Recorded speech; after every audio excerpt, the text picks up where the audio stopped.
మహాత్మా జ్యోతిరావు పూలే గారి ఆశయాలను కొనసాగిస్తాం. మహాత్మా జ్యోతిరావు పూలే గారి ఆశయాలను జోహార్ మహాత్మా.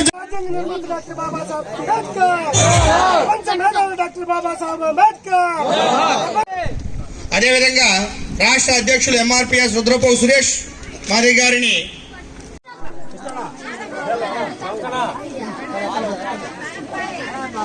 జై భీమ్, జై భీమ్.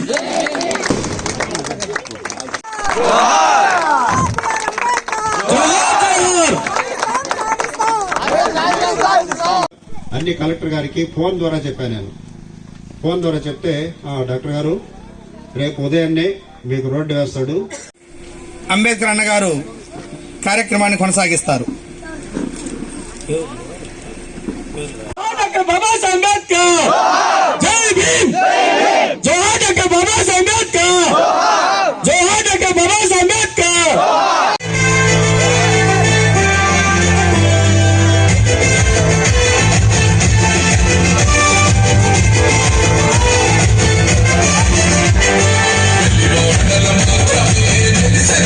భారతదేశంలో మాత్రమే గుర్తుండే పేరు కాదు బాబాసాహెబ్ అంబేద్కర్.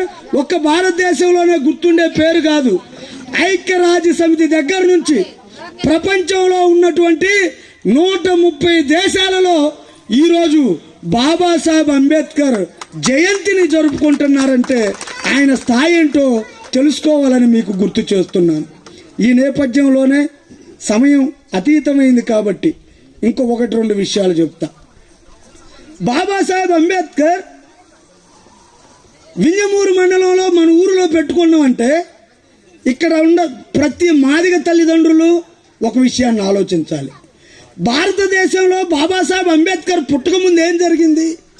ఒక రిక్షా లాక్కునేవాడి కొడుకు రిక్షా లాగుతూ ఉండేవాడు, కూలోడు కొడుకు కూలోడుగానే మిగిలిపోయేవాడు, టీచర్ కొడుకు టీచర్ అయ్యేవాడు, డాక్టర్ కొడుకు డాక్టర్ అయ్యేవాడు, ఇంజనీర్ కొడుకు ఇంజనీర్ అయ్యేవాడు.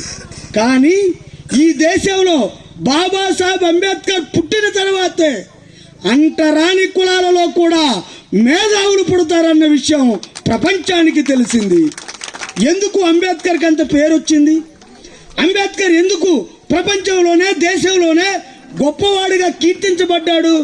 కేవలం అంబేద్కర్ చదువుకోవడం మూలంగానే ఆయనకంత పేరు వచ్చింది.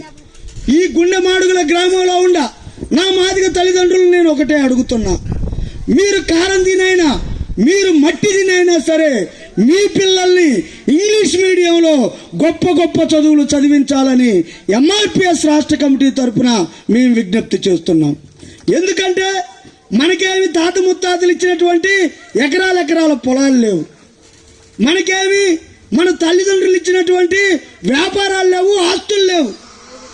ఈరోజు మాదిగోడిగా నువ్వు సమాజంలో గుర్తించబడాలంటే, మాదిగోడిగా నువ్వు గౌరవించబడాలంటే ఆకాశమంత అంబేద్కర్ లాగా నువ్వు నిలువెత్తు ఆత్మగౌరవంతో నడవాలి అంటే నీ బిడ్డని కంపల్సరిగా ఇంగ్లీష్ మీడియంలో గొప్ప గొప్ప చదువులు చదివించాల్సిందే. బాబాసాహెబ్ అంబేద్కర్ ఆయన పిహెచ్డి తెచ్చుకునే నాటికి ఈ దేశంలో ఉన్న ఒక మహారాజు పంపిన స్కాలర్షిప్ ఎంతో తెలుసా? 25 రూపాయలు. కేవలం సంవత్సరానికి 25 రూపాయలతోటి కొలంబియా యూనివర్సిటీలో పిహెచ్డి పట్టా సంపాదించాడు. అంబేద్కర్ విగ్రహం పెట్టుకోవడం కాదు, ఈ మాదిగ పల్లెలో చదువుకునే ప్రతి మాదిగ చిన్న బిడ్డ కాడి నుంచి ప్రతి మాదిగ యువకుడు అంబేద్కర్ని స్ఫూర్తిగా తీసుకోవాలి. ఆ విగ్రహమే గుర్తొస్తుంది. అన్నం గిన్నెను చూస్తున్నప్పుడల్లా ఆ విగ్రహమే గుర్తొస్తుంది. మెతుకు మెతుకు మీద ఆ పేరు మెరుస్తూనే ఉంటుంది. వాడ మొదట్లో చూపిస్తున్నటువంటి చూపుడు వేలు వాడ ఊరయ్యేలా నినదించమని అరుస్తూనే ఉంటుంది అని ఒక కవి రాసుకున్నాడు.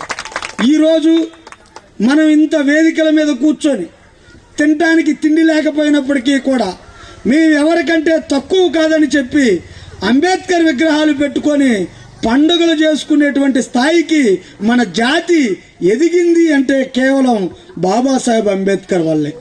ఇందాక చాలామంది మాట్లాడుతా ఇది చాలా వెనకబడ్డ ప్రాంతం అని, మనం ఇంకా వెనకబాటులోనే ఉండమని ఒకరిద్దరు వక్తలు ఆవేదన వ్యక్తం చేశారు.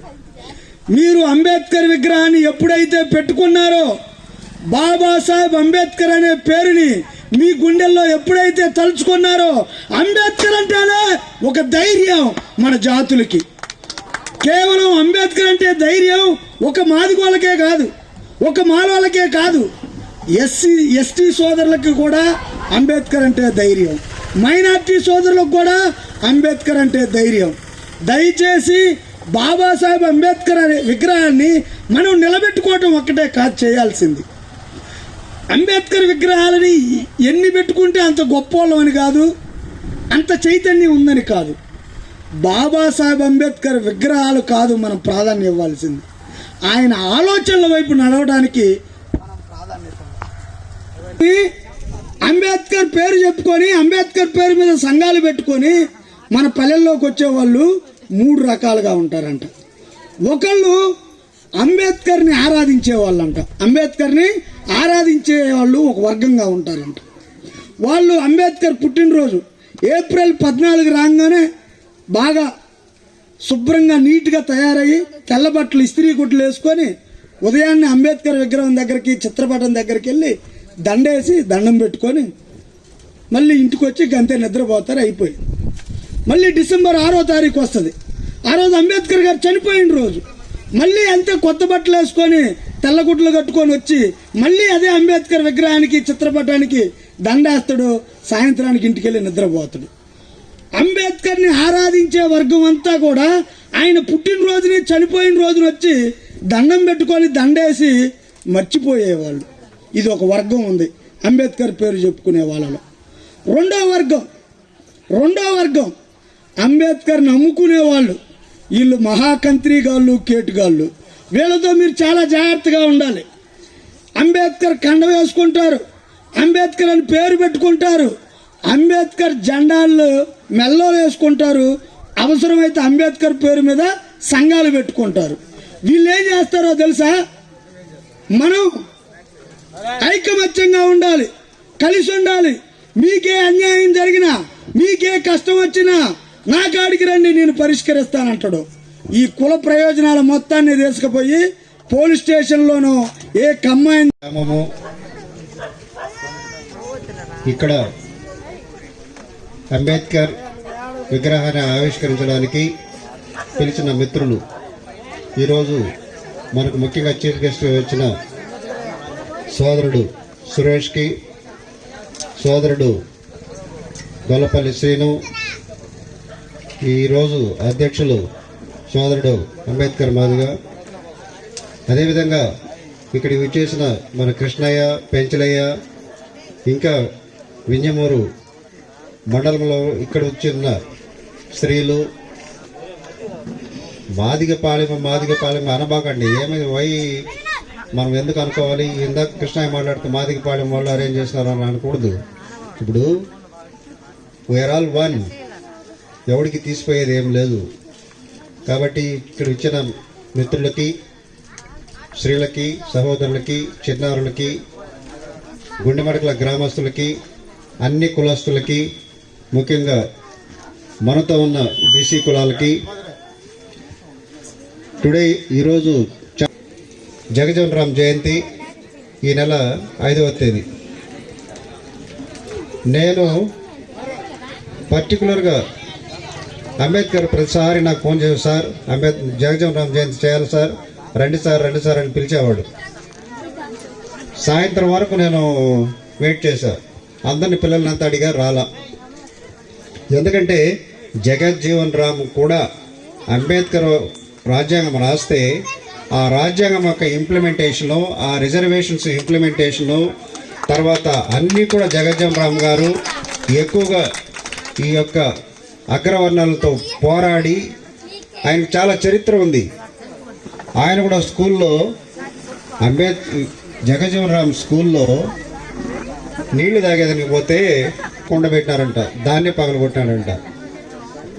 అందరూ మళ్ళీ ఆ టీచర్ ఎవరు చాలా మంచి అతను, ఒరే ఇప్పుడే వీడికి ఇంత తెలివి ఉంది, మనం ఒకే కొండ పెడదాము, తాగినోడు తాగుతాడు పోతాడని ఒకే కొండ పెట్టేంత వరకు ఆ కొండలు పగలగొడతానే ఉన్నాడంట జగజ్జీవన్ రామ్.